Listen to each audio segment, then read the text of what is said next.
Welcome to my channel. ಇವತ್ತಿನ ವಿಡಿಯೋದಲ್ಲಿ ಏನಿಲ್ಲ ಇದೆ, ಬನ್ನಿ ನೋಡ್ಕೊಂಬರೋಣ. ಇದು ಪಡ್ಡು ಹಂಚು ನೋಡಿ, ಎಷ್ಟೇ ಕ್ಲೀನಾಗಿ ತೊಳೆದಿಟ್ರು ಈ ರೀತಿ ನೀರನ್ನು ಕುದಿಸಿ ಒಂದ್ಸಲ ಚೆಲ್ಬಿಟ್ರೆ ಕ್ಲೀನ್ ಆಗುತ್ತೆ.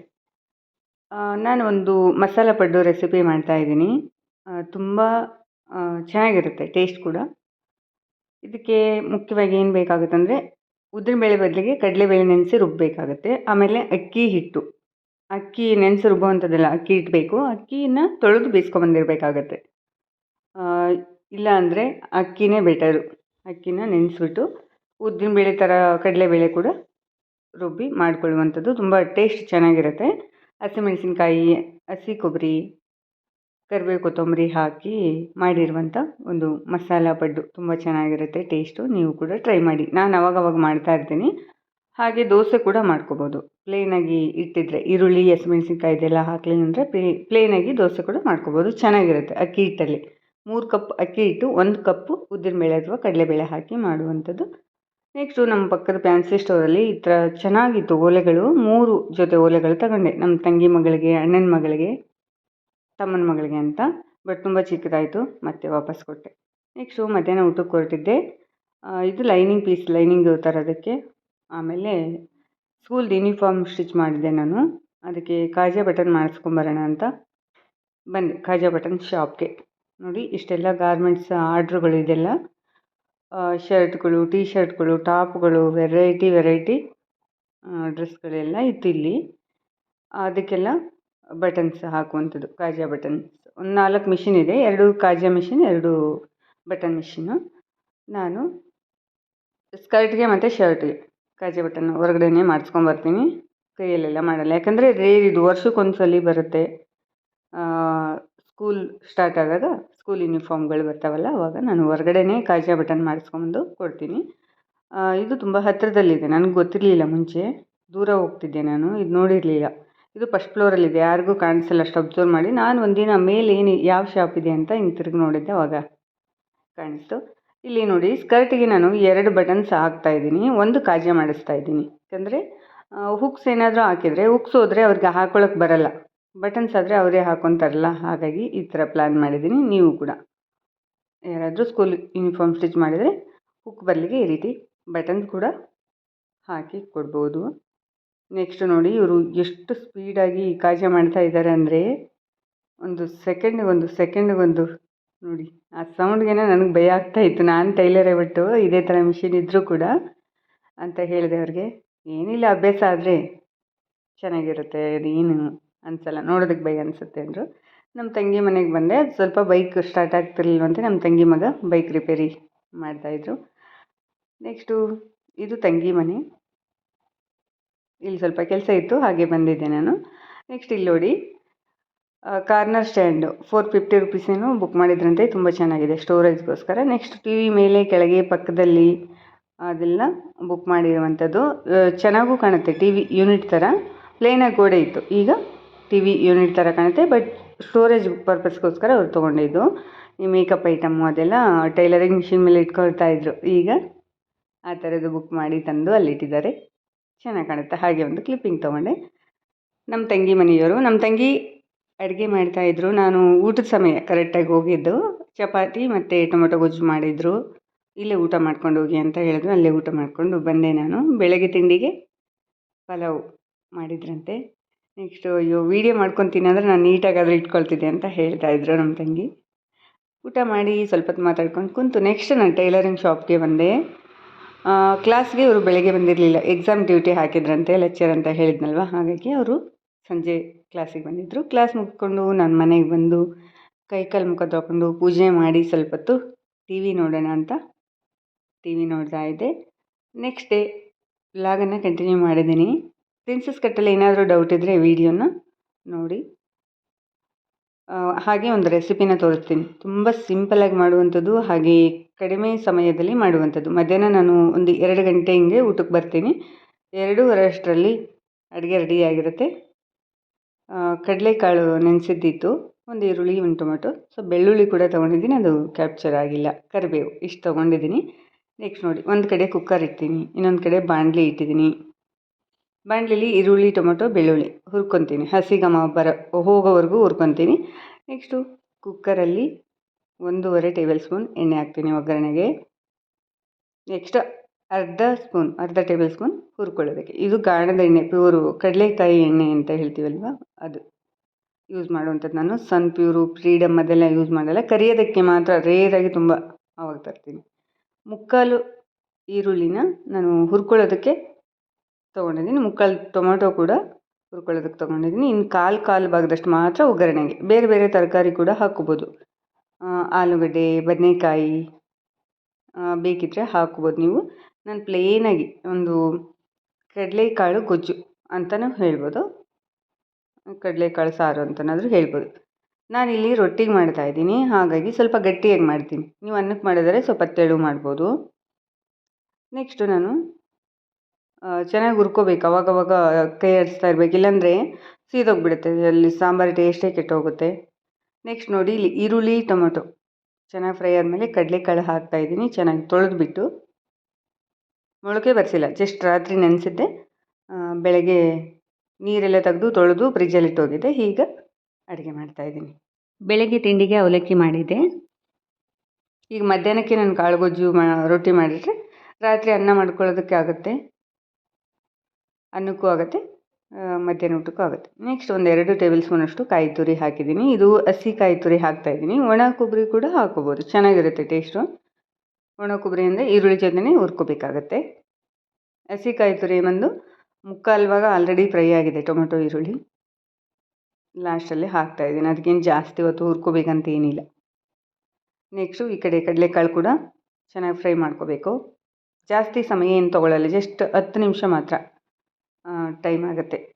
ಹುರ್ಕೊಳ್ಳೋದಕ್ಕೆ ಒಂದು 10 ನಿಮಿಷ, ವಿಸಿಲ್ ಹಾಕೋದಕ್ಕೊಂದು 10 ನಿಮಿಷ, ಟೋಟಲಾಗಿ ಒಂದು 20 ಮಿನಿಟಲ್ಲಿ ಸಾರು ರೆಡಿಯಾಗಿ ಹೋಗುತ್ತೆ. ಇನ್ನೊಂದು 10 ಮಿನಿಟಲ್ಲಿ ನಾನು ರೊಟ್ಟಿ ಮಾಡ್ಕೊಂಬಿಡ್ತೀನಿ, ಸರಿ ಹೋಗುತ್ತೆ.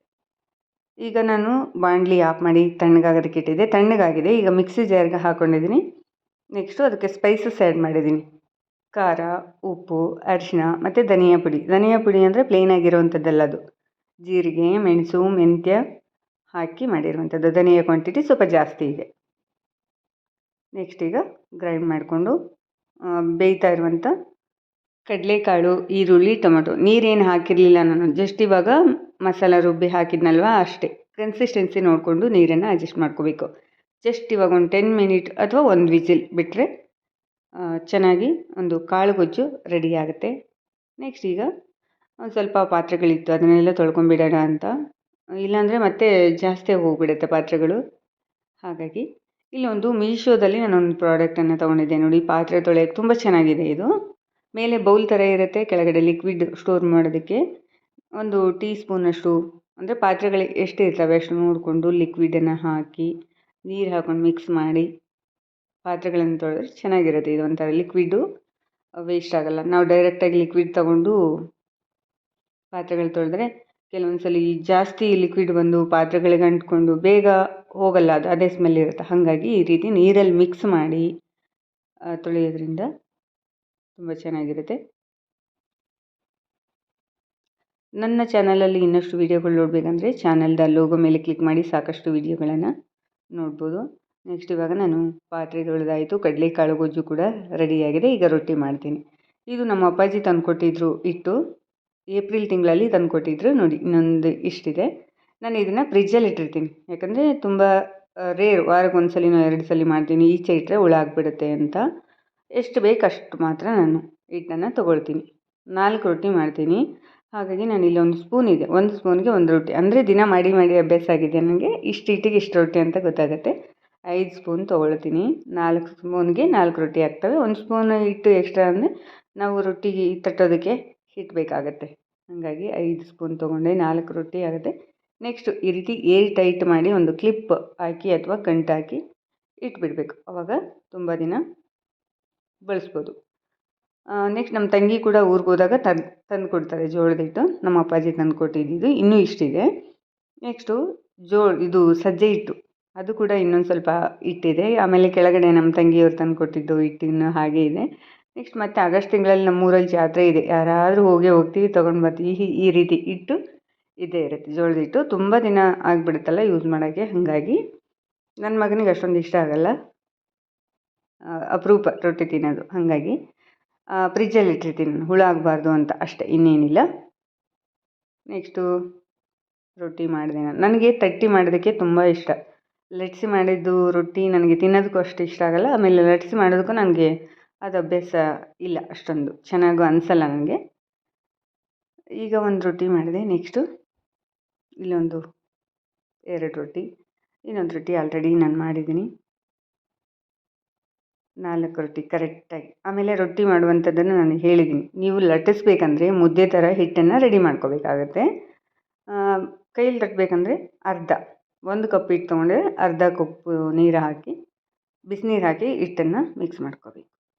ಈಗ ರೊಟ್ಟಿ ಮಾಡಿದ್ದು ಕೂಡ ಆಯಿತು. ಮಧ್ಯಾಹ್ನ ಊಟ ಮಾಡಿಕೊಂಡು ಟೈಲರಿಂಗ್ ಶಾಪ್ಗೆ ಹೋಗಬೇಕು. ಕಾಳುಗೊಜ್ಜು ಈ ರೀತಿ ರೆಡಿಯಾಗಿದೆ.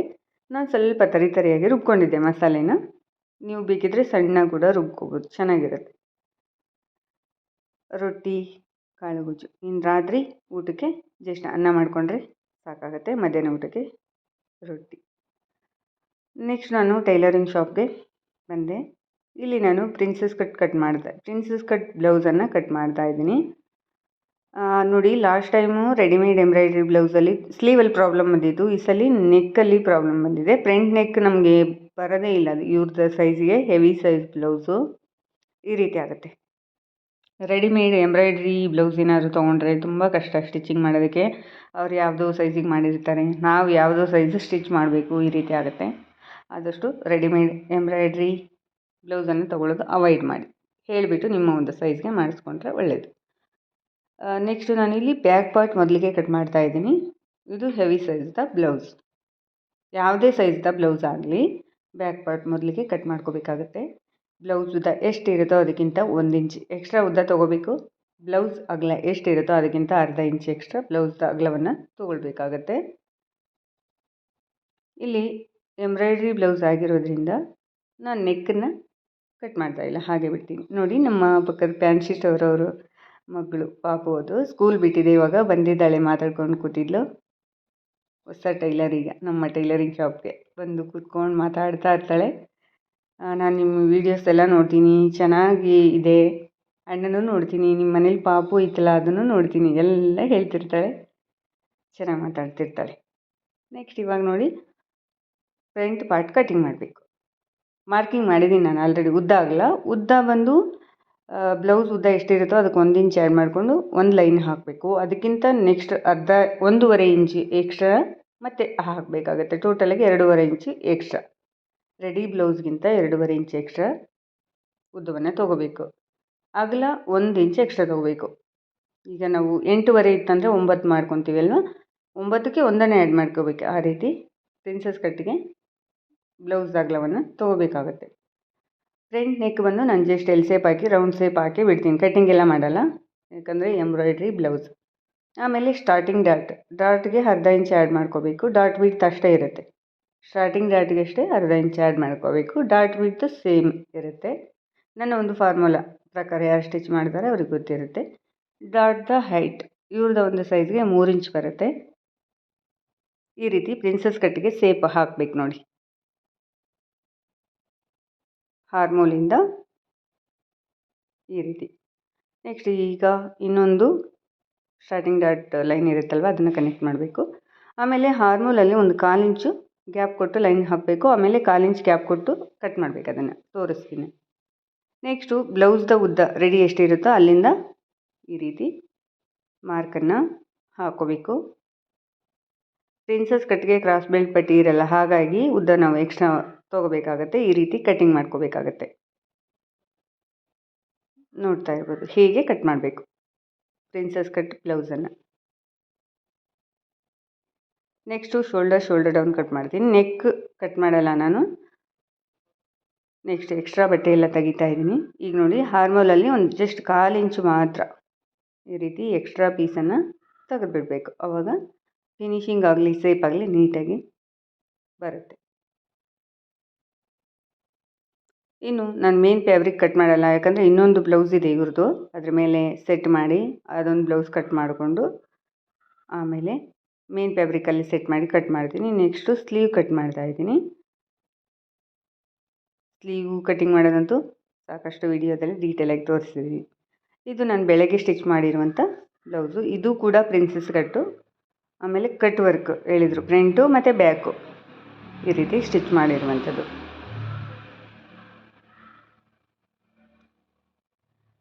ನೆಕ್ಸ್ಟು ಈ ಬ್ಲೌಸ್ ಇನ್ನೊಂದು ಎಂತ ಹೇಳಿದ್ನಲ್ವ, ಈ ಬ್ಲೌಸು. ಇದಕ್ಕೇನು ನಾನು ಮಾರ್ಕ್ ಮಾಡಲ್ಲ, ಜಸ್ಟ್ ಕಟ್ಟಿಂಗ್ ಮಾಡಿರೋ ಪೀಸನ್ನು ಸೆಟ್ ಮಾಡಿ ಕಟ್ ಮಾಡ್ತೀನಿ. ನೋಡಿದ್ರಲ್ವ ಫ್ರೆಂಡ್ಸ್, ಇದಾಗಿತ್ತು ಇವತ್ತಿನ ವೀಡಿಯೋ. ಇಷ್ಟ ಆಗಿದ್ದರೆ ಲೈಕ್, ಶೇರ್, ಕಮೆಂಟ್ ಮಾಡಿ. ಸಿಗೋಣ ನೆಕ್ಸ್ಟ್ ವೀಡಿಯೋದಲ್ಲಿ. ನಮಸ್ಕಾರ.